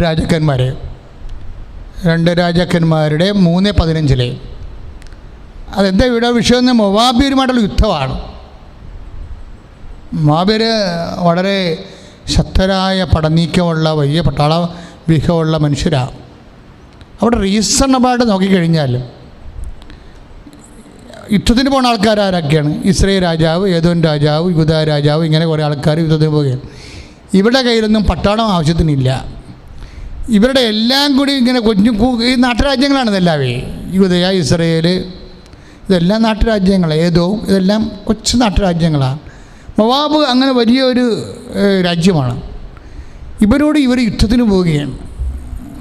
അപ്പം അങ്ങനെ യുദ്ധത്തിന് പോയി കഴിഞ്ഞാൽ മിക്കവാറും ഇവർ തോറ്റുപോകുന്ന അറിയാം. പക്ഷേ യുദ്ധം ചെയ്തില്ലെങ്കിൽ അവർ വന്ന് ഇവരെ വെട്ടി വിഴുങ്ങും, ഇവരുടെ സ്ഥലം കൈയേറും, ഇവർ നാടോടികളായി പോകും. അതുകൊണ്ട് യുദ്ധം ചെയ്യാതിരിക്കാൻ പറ്റത്തില്ല, യുദ്ധം ചെയ്യാനും പറ്റത്തില്ല. ഇതാണ് അവസ്ഥ. ജീവിതത്തിൽ അങ്ങനെ സംഭവമുണ്ട്. യുദ്ധം ചെയ്യാതിരിക്കാൻ പറ്റത്തില്ല, യുദ്ധം ചെയ്യാനും പറ്റത്തില്ല. പിന്നെ എന്ത് ചെയ്യും മനുഷ്യൻ? ഇപ്പോൾ പോണ വഴിക്ക് ഒരു രാജാവിന് ബോധം തോന്നി, ഈ യുദ്ധത്തിൽ കർത്താവ് പങ്കെടുക്കുമോ എന്നറിഞ്ഞാൽ മുന്നോട്ട് പോയിട്ട് കാര്യമുള്ളൂ. അപ്പോൾ കർത്താവ് ഈ യുദ്ധത്തിൽ പങ്കെടുക്കുമോ? കാരണം ഇസ്രായേലിനെ സംബന്ധിച്ചിടത്തോളം ദൈവത്തെപ്പോലും അവർ സൈന്യങ്ങളുടെ കർത്താവെന്നാണ് വിളിക്കണത്. ഇസ്രായേലിനെ നിലനിർത്തിക്കൊണ്ടിരുന്ന മുഴുവനും സ്വർഗീയ സൈന്യങ്ങളുള്ള കർത്താവാണ്. അപ്പോൾ ഈ കർത്താവ് യുദ്ധത്തിൽ പങ്കെടുക്കുമോ എന്ന് അറിയണം. എന്താ മാർഗം? അറിയണമെങ്കിൽ പരിശുദ്ധാത്മാവുള്ള ആരെങ്കിലും ഉണ്ടാകണം. അതാണ് പ്രശ്നം. രാജാക്കന്മാരായിട്ട് കാര്യമില്ല, പരിശുദ്ധാത്മാവുള്ള ആരെങ്കിലും ഉണ്ടാകണം. അപ്പോൾ ആരുണ്ടെന്ന് തിരക്കിയപ്പോൾ പറഞ്ഞ് ആത്മാശോധന പറയുന്ന ആൾക്കാർ, ആത്മീയ കാര്യങ്ങൾ പറയുന്ന ഒരാളുണ്ട്, എലീഷ ഉണ്ടെന്ന് പറയും. അപ്പോൾ രാജാക്കന്മാർ പറയും എലീഷാനെ വിളിക്കാൻ പറയും. എലീഷാനെ വിളിക്കും. എലീഷാനെ വിളിച്ചിട്ട് പറയും, മൊവാബ്യർ ഭയങ്കരമായ സിംഹം പോലെയുള്ള, ആന പോലെയുള്ള കരുത്തരാണ്, ഞങ്ങളെ ആട് പോലെ ഇരിക്കുകയാണ്. ഈ യുദ്ധത്തിൽ കർത്താവ്, ദൈവപുരുഷ, ഈ യുദ്ധത്തിൽ കർത്താവ് പങ്കെടുത്താൽ മാത്രമേ ഞങ്ങൾ പോകുന്ന പ്രശ്നമുള്ളൂ, അല്ലെങ്കിൽ പോയിട്ട് കാര്യമില്ല, അവന് കപ്പം കൊടുത്ത് പിരിയാമെന്ന് പറയും. കപ്പം കൊടുക്കുകയെന്ന് വെച്ച് കഴിഞ്ഞാൽ വരുമാനത്തിൽ പകുതി കൊടുക്കേണ്ടി വരും. പിന്നെ ദരിദ്ര നാരായണന്മാരായിട്ട് ജീവിക്കേണ്ടി വരും. പിന്നെ എന്താ ചെയ്യേണ്ടത്? ഒരു കാര്യം പറയാം, ഞങ്ങൾക്കൊരു പിടിയും കിട്ടില്ലല്ലോ എന്ന് പറയുമ്പോൾ എലീഷ പറയും, ഞാൻ പറയാം, ആദ്യം കിന്നരക്കാരെ കൊണ്ടുവരാൻ പറയും, പാട്ടുകാരെ കൊണ്ടുവരാൻ പറയും. പാട്ടുകാരെ കൊണ്ടുവരണത് ഉള്ള ഗുണമെന്ന് വെച്ചാൽ ഈ പ്രാർത്ഥിക്കുന്നതിനേക്കാളും പെട്ടെന്നാണ് ഈ പാട്ടിൻ്റെ ഒരു റേഞ്ച് എന്ന് പറയണത്. അത് നല്ല പാട്ടുകാരാണെന്നുണ്ടെങ്കിൽ അവർക്ക് അഭിഷേകം ഉണ്ടായിട്ട് പെട്ടെന്ന് ഈ പ്രാർത്ഥിക്കുന്നവർക്കും അതൊരു സുഖമാണ്, പെട്ടെന്ന് അഭിഷേകം ഉണ്ടാവും. ഉടനെ പാട്ടുകാരെ കൊണ്ടുവന്നു, ദൈവത്തിൻ്റെ പാട്ടുകാരെ കൊണ്ടുവന്നു. ദൈവത്തിൻ്റെ പാട്ടുകാരെന്ന് പറഞ്ഞാൽ ദൈവം പാട്ട് കൊടുത്തിട്ടുള്ള ആൾക്കാരുണ്ട്. അപ്പോൾ ദൈവം പാട്ട് കൊടുത്തിരിക്കുന്ന ആൾക്കാരെ കൊണ്ടുവന്നിട്ട് ഇവർ പാടാൻ തുടങ്ങും. പാടാൻ തുടങ്ങുമ്പോൾ ഉടനെ പരിശുദ്ധാത്മാവ് ഇവനിൽ ഇളകാൻ തുടങ്ങും. ആരിൽ? എലീഷയിൽ. എന്താണ്? എലീഷയ്ക്ക് ഉടനെ ദർശനം ഉണ്ടാവും, പ്രവചനം ഉണ്ടാവും. 2 വര ഉടനെ ഉണ്ടാവും. എന്തൊക്കെയാണ് എലീഷ പറയണത്? കാറ്റില്ല, മഴയില്ല, പക്ഷേ അരുവിത്തടങ്ങൾ വെള്ളം കൊണ്ട് നിറഞ്ഞു എന്ന് പറയാം. എന്നുവെച്ചാൽ അർത്ഥം എന്താണ്? കാറ്റും മഴയും വേണം. കാറ്റുണ്ടെങ്കിലേ മഴ ഉണ്ടാകത്തുള്ളൂ, മഴയുണ്ടെങ്കിൽ അരുവിത്തടങ്ങൾ വെള്ളം കൊണ്ട് നിറയത്തുള്ളൂ. അപ്പോഴും പറയും കാറ്റില്ല, മഴയില്ല. കാറ്റും മഴയില്ലെങ്കിലും അരുവിത്തടങ്ങൾ വെള്ളം കൊണ്ട് നിറയും. എന്ന് വെച്ചാൽ നിങ്ങളുടെ ഈ പട്ടാളക്കാരില്ലെങ്കിലും കർത്താവ് നിങ്ങൾക്ക് വേണ്ടി യുദ്ധം ചെയ്യും. പുറപ്പാട് 14 അവർക്ക് അനുഭവമുള്ളതാണ്. എന്താണ്? കർത്താവ് നിങ്ങൾക്ക് വേണ്ടി യുദ്ധം ചെയ്യും, നിങ്ങൾ മൗനമായിരുന്നാൽ മതി. ഈ പട്ടാളക്കാരുടെ പോലും കാര്യമില്ല. കർത്താവ് യുദ്ധത്തിന് ഇറങ്ങിക്കഴിഞ്ഞാൽ നിങ്ങളുടെ ഈ കൊച്ചു പട്ടാളക്കാരനെ കൊണ്ട് കാര്യമില്ല. അതുകൊണ്ട് എലീഷ പറയും, തീർച്ചയായിട്ടും നിങ്ങൾ മുന്നോട്ട് പോകണം, കർത്താവ് നിങ്ങൾക്ക് വേണ്ടി യുദ്ധം ചെയ്യും. നിങ്ങൾക്ക് ആയുധബലമില്ലെങ്കിലും ആൾബലമില്ലെങ്കിലും കർത്താവ് യുദ്ധം ചെയ്യിപ്പിച്ചിരിക്കും. അതെന്താണ്? പരിശുദ്ധാത്മാവിൻ്റെ പ്രവർത്തനമാണത്. എലീശയിൽ പരിശുദ്ധാത്മാവ് നിറഞ്ഞത് കൊണ്ടാണ് എന്താണ് സംഭവിക്കാൻ പോകുന്ന കാര്യങ്ങളെന്ന് പറഞ്ഞത്.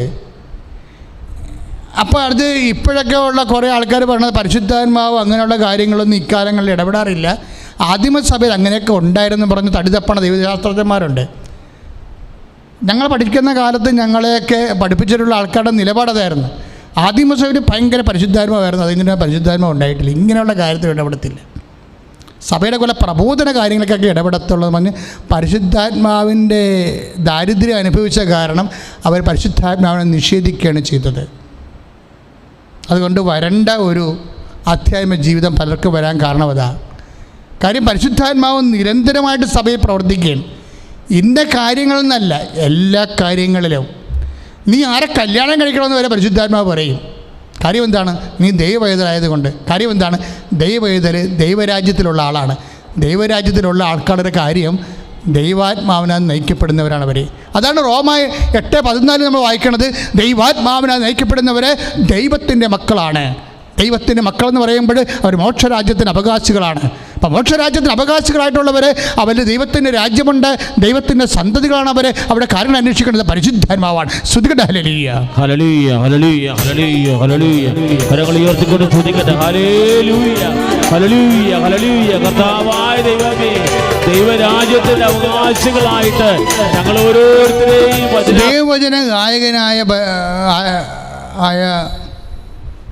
ദാവീദിനും പരിശുദ്ധാത്മാവെന്ന് അറിഞ്ഞിരുന്ന മനുഷ്യനാണ്.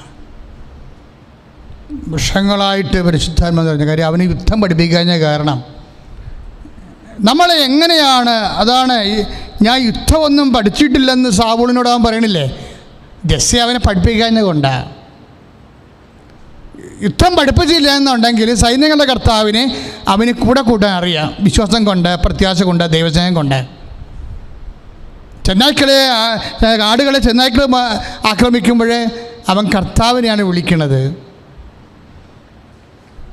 അപ്പം അങ്ങനെ കർത്താവിനെ കൂടെ കൂട്ടിക്കൊണ്ട് നടന്നിരുന്ന ആളാണ് ദാവീദ്. അതിനിടക്കാണ് സാവൂളിന് ദുരാത്മാവ് ബാധിച്ചത്. സാവൂളിന് ദുരാത്മാവ് ബാധിച്ചപ്പോൾ അവന് മാനസികമായ രോഗവും അതുപോലെ തന്നെ അത്യാഗ്രഹവും ഒക്കെ ഇങ്ങനെ ബാധിച്ചു. അങ്ങനെ വന്നപ്പോൾ അതെല്ലാം ദുഷ്ടാത്മാവിൻ്റെതാണ്. അപ്പം ദുഷ്ടാത്മാവ് ബാധിച്ചു കഴിഞ്ഞപ്പോൾ ഈ ദുഷ്ടാത്മാവിനെ എതിർക്കാൻ എന്താ മാർഗം?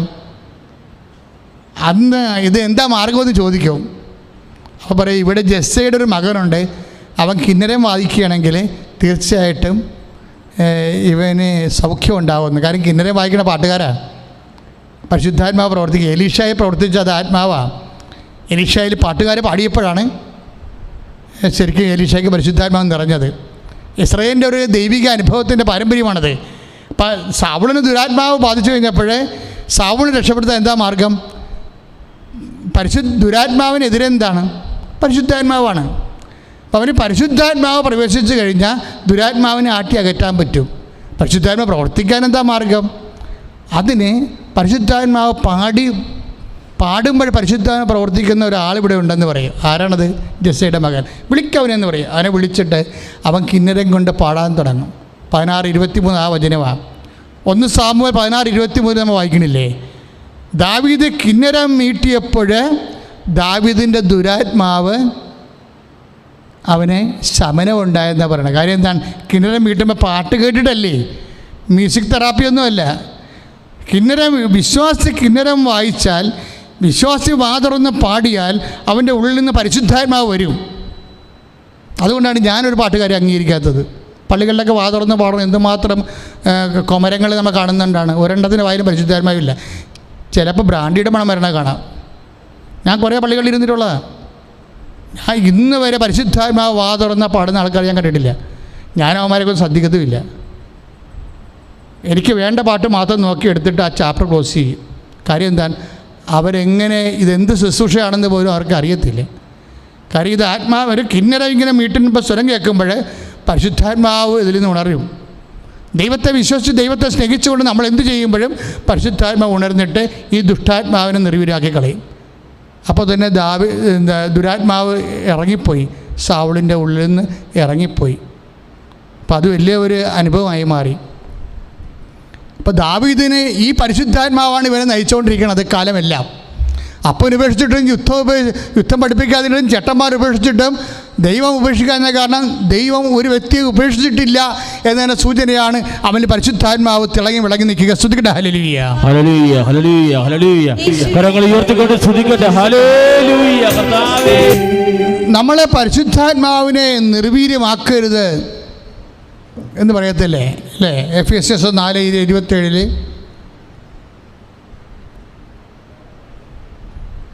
Efesians 4:27 പരിശുദ്ധാത്മാവിനെ നിർവീര്യമാക്കരുത്, ദുഃഖിപ്പിക്കരുത്. 4:30 വരെ വചനങ്ങൾ.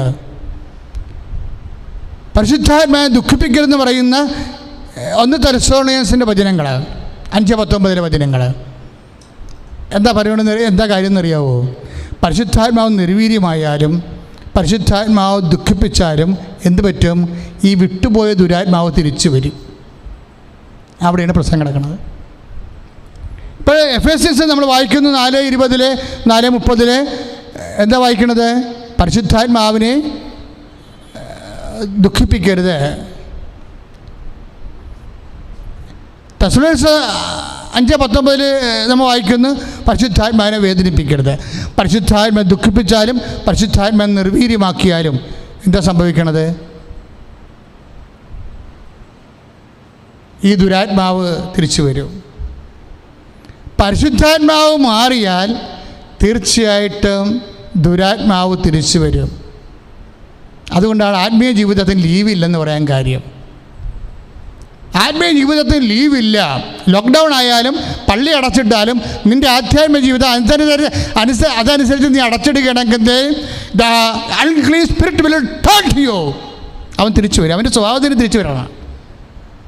അതിലെ കർത്താവിൽ പ്രവേശിച്ചിട്ട് പോലും അവനെ വചനത്താൽ അവൻ ഈശോ ആട്ടി ഓടിച്ചിട്ടും ലൂക്കാ പറയും അവൻ തൽക്കാലത്തേക്ക് വിട്ടുപോയെന്ന്. തിരിച്ചു വരുന്നിടത്താ തിരിച്ചു വരുന്നത് എന്ന് യേശുക്രിസ്തുവിൻ്റെ മനസ്സ് ശരീരം എപ്പോഴാണോ ബലഹീനമാകണത് അപ്പോഴവൻ തിരിച്ചു വരും. നമ്മൾ മർക്കോസ് 12 വായിക്കണില്ലേ? എന്താണ്? ആത്മാവ് സന്നദ്ധമെങ്കിലും ശരീരം ബലഹീനമാണ്. ശരീരം വിഷയമാണ്. ശരീരം ബലഹീനമാകുന്ന വിഷയത്തിൽ ആ ദുഷ്ടാത്മാവ് എപ്പോൾ തിരിച്ചു വരും? എപ്പോഴാണ് തിരിച്ചു വരണത്? മർക്കോസ് 12 ആത്മാവ് സന്നദ്ധമെങ്കിലും ശരീരം ബലഹീനമാണ്. ശരീരം ബലഹീനമായിട്ടുള്ള ഗെത്സേമനിയിൽ അവൻ തിരിച്ചു വരും. ഗെത്സേമനി തൊട്ട് കാൽവരി വരെ ഈ ദുഷ്ടാത്മാവും തിരിച്ചു വന്നിട്ട് കർത്താവിൻ്റെ കൂടെ പോണത് പാഷൻ ഓഫ് ക്രൈസ്റ്റിൽ നമ്മൾ കാണുന്നുണ്ട്. എപ്പോഴാണ് നിനക്ക് വിശപ്പുണ്ടാകണത്, എപ്പോഴാണ് കടമുണ്ടാകണത്, എപ്പോഴൊക്കെ രോഗമുണ്ടാകണത്, അപ്പോഴൊക്കെ ദുരാത്മാവ് തിരിച്ചു വരും. അപ്പോൾ വിശപ്പൻ കടങ്ങളും രോഗങ്ങളും വഴക്കുകളും ഉള്ളപ്പോൾ ശരീരം ബലഹീനമാകുമ്പോൾ you must be so discern. എന്താ കാര്യം? ഇവൻ തിരിച്ചു വരണ സമയമാണ്. നല്ലപ്പം തിരിച്ചു വരത്തില്ല. പ്രാർത്ഥിക്കുക, കർത്താവായ ദൈവമേ, ദുഷ്ടാത്മാവ് തിരിച്ചു വരുമെന്ന് എന്നോട് പറഞ്ഞിട്ടുണ്ട്. കർത്താവേ, എൻ്റെ ശാരീരികമായ അവശതകളിലെ വിവേശതകളിലെ ഞാൻ പ്രാർത്ഥന ജാഗ്രതയിലെ കഴിഞ്ഞുകൂടാൻ എന്നെ അഭിഷേകം ചെയ്യണമേ. ദിവ്യകാരുണ്യത്തിന് കർത്താവ് തന്നെ പറയുന്നുണ്ടല്ലേ? മത്തായിയുടെ സുവിശേഷം 12:43, 44, 45 വചനങ്ങൾ. എന്താണ്? ഒരു മനുഷ്യനിൽ നിന്ന് ദുരാത്മാവ് വിട്ടുപോയാൽ അവൻ തിരിച്ചു വരുമെന്ന്. അതുകൊണ്ടാണ് ആധ്യാത്മിക ജീവിതത്തിൽ നമുക്ക് ലീവില്ലാത്തത്. എപ്പോഴാണോ നിൻ്റെ ആത്മാവ് നിർവീര്യമാകണത്, നിൻ്റെ ശരീരം ബലഹീനമായ അവസ്ഥയിൽ വരണത്, അപ്പോൾ ഇവൻ തിരിച്ചു വരും. മത്തായിയുടെ സുവിശേഷം 12:43, 44, 45 എന്താണ്? ഒരു മനുഷ്യനിൽ നിന്ന് ദുഷ്ടാത്മാവ് വിട്ടുപോയാൽ അവൻ ഊഷരമായ ഭൂമികളെ അലഞ്ഞു തിരിഞ്ഞും തന്നെക്കാൾ ശക്തരായ 7 പേരെ തിരിച്ചു വരും. തിരിച്ചു വരണതേ നമ്മൾ തന്നെ വരണമെന്നൊരു നിർബന്ധവും ഇല്ല. ഇതിനോട് ബന്ധപ്പെട്ട ആരിലും വരാം. ഇപ്പം സാവുള്ള ദുരാത്മാവ് ഉണ്ടായില്ലേ? കിന്നരം വായിച്ച വിട്ടുപോയാലോ, അത് തിരിച്ചു വന്നില്ലേ? സാവുളിൻ്റെ ദുരാത്മാവിനെ ആട്ടിപ്പായച്ചത് ആരാണ്? ദാവീദിൻ്റെ കിന്നരവായനയാണ്. അപ്പോൾ സാവൂളിൽ നിന്ന് ദുരാത്മാവ് വിട്ടുപോയി. എന്നിട്ട് 12:43 മത്തായിയുടെ സുവിശേഷ പ്രകാരം ഇവൻ തിരിച്ചു വന്ന് ആരിലേക്ക് വന്നു? ദാവീദിലേക്ക് വന്നു. വർഷങ്ങൾക്ക് ശേഷം ദുരാത്മാവാണ് വന്നത്. ഇവൻ ഉറങ്ങി എഴുന്നേറ്റപ്പോഴാണ് ബത്ശേബ കുളിക്കണ കാണുന്നത്. അപ്പോൾ തന്നെ ഇവനെല്ലാം മറന്ന് അവൾ വിളിക്കാൻ പറഞ്ഞു. പിന്നെ വ്യഭിചാരമായി. പിന്നെ അവളുടെ ഭർത്താവിനെ കൊല്ലലായി. അങ്ങ് ഉറിയാടെ കൊലപാതകം എന്താ സംഭവിച്ചിരിക്കുന്നത്? സാവൂളിനെ നിന്ന് ആട്ടിയകറ്റിയ ദുരാത്മാവ് ദാവീദിലേക്ക് തിരിച്ചു വന്നിരിക്കുകയാണ്. നമ്മൾ 2 സാമൂഹ്യം നമ്മൾ വായിക്കുന്നതാണ്. 2 സാമൂഹ്യൻ്റെ 14, 11, 14 എന്താണ്? ഈ ദുരാത്മാവ് തിരിച്ചു വന്നിട്ട് 2 കാര്യങ്ങൾ ചെയ്യിക്കും. വ്യഭിചാരം ചെയ്യിക്കും, കൊലപാതകവും ചെയ്യിക്കും. ആരെക്കൊണ്ട്? ആരാണോ ദുരാത്മാവിനെ ആട്ടി ഓടിച്ചത് അവനിലേക്ക് ഈ സംഭവം തിരിച്ചു വരും. 2 സാമൂഹ്യൻ്റെ 11:4 അതുപോലെ തന്നെ 11-15 തിരുവചനങ്ങളെല്ലാം ഈ സംഭവം തിരിച്ചു വരികയാണ്. തിരിച്ചു വന്നിട്ട് ആരിൽ തിരിച്ചു വരും? സാവൂളിൽ നിന്ന് ദാവീദ് ആട്ടിയകറ്റിയ ദുരാത്മാവ് ദാവീദിലേക്ക് തന്നെ തിരിച്ചു വന്നിട്ട് ബത്ശേബയെ വേൾക്കും, അതുപോലെ തന്നെ ഉറിയായെ കൊല്ലും. ഓക്കെ, ദാവീദിൻ്റെ വിജിലൻസ് പോയതാണ് സമയം. വിജിലൻ്റ് ആയിരിക്കണമായിരുന്നു ദാവീദ് ഈ വിഷയത്തിൽ. താൻ ആട്ടിയകറ്റിയ ദുരാത്മാവ് തന്നെ തന്നിലേക്ക് എപ്പോഴും തിരിച്ചു വരുമെന്ന് കർത്താവ് പറഞ്ഞത് അവനെ അന്നറിയത്തില്ലായിരുന്നു. അതിൻ്റെ ഈ കാര്യത്തിൽ പ്രിക്കോഷൻ എടുത്തില്ല. അവനുണ്ട് ഉറങ്ങിയൊക്കെ കഴിഞ്ഞു കൂടിയെന്ന് വെച്ചപ്പോൾ സംഭവം കയറി വന്നു. ഇതോടുകൂടി ഇവന് അങ്കലാപ്പായി. പക്ഷേ എന്താ പ്രശ്നം വെച്ച് കഴിഞ്ഞാൽ വർഷങ്ങളായിട്ട് പരിശുദ്ധാത്മാവ് നിറഞ്ഞത് കാരണം അവനൊരു ആനുകൂല്യം ഉണ്ടായിരുന്നു. എന്താണ് ആനുകൂല്യം? വ്യഭിചാരം കൊലപാതകം തള്ളിക്ക വരുമ്പോൾ ഉടനെ സ്വാഭാവികമായിട്ട് അപ്പായ അവനെ തള്ളിപ്പറയുമെന്ന് ഉറപ്പാണ്. അപ്പായ അവനെ തള്ളിപ്പറഞ്ഞാലും വർഷങ്ങളായിട്ട് ഇവന് ജീവിച്ച പരിശുദ്ധാത്മാവുണ്ട്. പരിശുദ്ധാത്മാവ് നിർവീര്യമാണെങ്കിലും ആ നിർവീര്യത്തിൻ്റെ ആ അവിശദ സ്വരത്തിൽ ഇവനോട് പറഞ്ഞു, നീ അപ്പായോട് തിരുസന്നിധി നീ എളിമപ്പെട്ട് കഴിഞ്ഞാൽ, നീ അനുതാപപ്പെട്ട് കഴിഞ്ഞാൽ തീർച്ചയായിട്ടും അപ്പ നിന്നെ സഹായിക്കാതിരിക്കത്തില്ല എന്നാണ് എനിക്ക് തോന്നുന്നത്. കാര്യം ഞാൻ പരിശുദ്ധാത്മാവാണ്, ഞാനാണ് അപ്പയുടെ മനസ്സ് വായിക്കുന്ന ആൾ. അപ്പയുടെ മനസ്സ് ഇവനെ തള്ളിക്കളഞ്ഞ് അപ്പയുടെ മനസ്സ് പരിശുദ്ധാത്മാവ് വായിച്ചിട്ട് ദാവീദിനെ സഹായിക്കുന്നുണ്ട്. സഹായിക്കാനുള്ള കാരണം എന്താണ്? നീ അനുതാപപ്പെടാൻ പറഞ്ഞു. അപ്പോൾ ദാവീദ് പറഞ്ഞു, ഞാൻ ഗർഭത്തിൽ വെച്ച് തന്നെ പാപിയാണ്, എൻ്റെ ഈ കാര്യങ്ങളൊന്നും നീ എൻ്റെ കയ്യിരിക്കണ കാട്ടായം കണ്ടുകൊണ്ട് നീ എന്നെ വിലയിരുത്തരുത്. ഞാൻ അമ്മയുടെ ഗർഭത്തിൽ വെച്ച് തന്നെ ഞാൻ പാപിയാണ്, ഞാൻ പാപികളുടെ കൂടെയാണ് ജീവിക്കണത് എന്നൊക്കെ പറഞ്ഞുകൊണ്ട് ഇവൻ കരയാൻ തുടങ്ങി. എന്നിട്ട് അവൻ 2 കാര്യങ്ങൾ ചോദിച്ച്, അപ്പായുടെ മുമ്പിൽ നിന്ന് തള്ളിക്കളി, അതായത് എൻ്റെ രാജസ്ഥാനം വേണേൽ എടുത്തോ, എൻ്റെ രാജസ്ഥാനം വേണേൽ എടുത്തോ, ഇതാണല്ലോ എനിക്ക് കുഴപ്പമുണ്ടാക്കി തന്നത്. എനിക്ക് പാപം ചെയ്തത് എൻ്റെ സ്ഥാനമാണ്, എൻ്റെ പദവിയാണ്, ഈ പദവി നീ എടുത്തോ. പക്ഷേ എനിക്ക് ഒരു കാര്യം എനിക്ക് തരണം. എന്താണ്? നിൻ്റെ തിരുസന്നിധിയിരുന്ന് എന്നെ തള്ളിക്കളയരുത്. പിന്നെ എന്ത് പറഞ്ഞു? പരിപാവനനെ. അതാണ് നമ്മൾ വായിക്കുന്നില്ലേ 51 സങ്കീർത്തനം 11 വാക്യം. അങ്ങനെ തിരുസന്നിധിയിൽ നിന്ന് എന്നെ തള്ളിക്കളയരുതേ, അങ്ങേ പരിശുദ്ധനെ നിർമ്മലിനെ എന്നിൽ നിന്ന് എടുത്തു കളയരുതേ. സ്തുതിക്കട്ടെ. ഹല്ലേലൂയ, ഹല്ലേലൂയ, ഹല്ലേലൂയ, ഹല്ലേലൂയ, ഹല്ലേലൂയ. യേശുവേ നന്ദി. കരങ്ങൾ ഉയർത്തിക്കൊണ്ട് സ്തുതിക്കട്ടെ. ഹല്ലേലൂയ, ഹല്ലേലൂയ. യേശുവേ സ്തോത്രം. യേശുവേ നന്ദി കർത്താവേ. കരങ്ങൾ ഉയർത്തിക്കൊണ്ട് അതിശക്തമായി സ്തുതിക്കട്ടെ. ഇതാ കർത്താവായ ഈശോയുടെ സാന്നിധ്യം നിറയുകയാണ്. ദൈവത്തെ അതിശക്തമായി സ്തുതിക്കട്ടെ. പരിശുദ്ധാത്മാവിനെ അനുതാപത്തോടെ വിളിച്ചുകൊണ്ട് നിന്നെ പരിശുദ്ധാത്മാവ് നിറയാൻ വേണ്ടി ദൈവത്തിന്റെ സന്നിധിയിൽ തള്ളപ്പെടാതിരിക്കാൻ വേണ്ടി ആത്മാവിനാൽ അഭിഷിക്തരാകാൻ നഷ്ടപ്പെട്ടവർക്ക്, പ്രാർത്ഥനാജീവിതം തകർന്നവർക്ക്, വിശോധ ജീവിതം കരുത്തുപോയവർക്ക് ഇപ്പൊ പ്രാർത്ഥിക്കുക. ഈ ആശീർവാദത്തിൽ പ്രാർത്ഥിക്കുക. പരിശുദ്ധാത്മാവ് നിന്നിലേക്ക്, നിന്റെ ജീവിതത്തിലേക്ക്, നിന്റെ കുടുംബത്തിലേക്ക് കടന്നു വരുന്നു. അനുതാപത്തോട് പ്രാർത്ഥിക്കട്ടെ. സ്തുതിക്കട്ടെ. ഹല്ലേലൂയ, ഹല്ലേലൂയ, ഹല്ലേലൂയ, ഹല്ലേലൂയ. കരങ്ങൾ ഉയർത്തി സ്തുതിക്കട്ടെ. ഹല്ലേലൂയ. യേശുവേ, യേശുവേ നിറയണമേ. കർത്താവേ നിറയണമേ എന്ന് പ്രാർത്ഥിക്കുന്നു. ഉടമ്പടി വെച്ച നിയോഗങ്ങളുടെ മേൽ ആത്മാവ് നിറയട്ടെ. ഓരോ കുടുംബങ്ങളുടെ മേൽ പരിശുദ്ധാത്മാവ് നിറയട്ടെ. കർത്താവേ ശുശ്രൂഷ ഷക്കീന ടിവിയില് കണ്ട് പ്രാർത്ഥിക്കുന്ന ദൈവങ്ങളുടെ മേല്, യൂട്യൂബിൽ നിറയുന്ന മക്കളുടെ മേൽ നിറയട്ടെ. കരങ്ങൾ ഉയർത്തി സ്തുതിക്കട്ടെ. ഹല്ലേലൂയ. ഈശോയേ, ക്യാൻസർ രോഗങ്ങളെ സുഖപ്പെടുത്തണമേ. മാരക ദുരിതങ്ങൾ, വേദനയിൽ കഴിയുന്നവര്, കോവിഡ് രോഗത്തിൽ കഴിയുന്നവര്, കുടുംബ സമാധാനമില്ലാതെ വിഷമിക്കുന്നവര്, കർത്താവ് വിദ്യാഭ്യാസ മേഖലകള്, കർത്താവ് സാമൂഹിക ജനിക്കത്തിൽ കഴിയുന്നവര്, കടഭാരത്തിൽ ചെയ്യുന്നവരെ ഈശോ സ്പർശിക്കുകയാണ്, ഈശോ ആശീർവദിക്കുകയാണ്. തത്സമയ നിയോഗങ്ങൾ സമർപ്പിക്കുന്നവരെ ഈശോ സ്പർശിക്കുകയാണ്. കർത്താവിന്റെ ചൈതന്യം നിറയുന്നു. മക്കളില്ലാത്ത ദമ്പതികളെ ഈശോ സ്പർശിക്കുന്നു, ഭവനരഹിതരെ സ്പർശിക്കുന്നു. യേശുവേ ആരാധന, യേശുവേ ആരാധന. പരിശുദ്ധ ശിരസ്നമിച്ച് ദിവ്യകാരുണ്യത്തിന്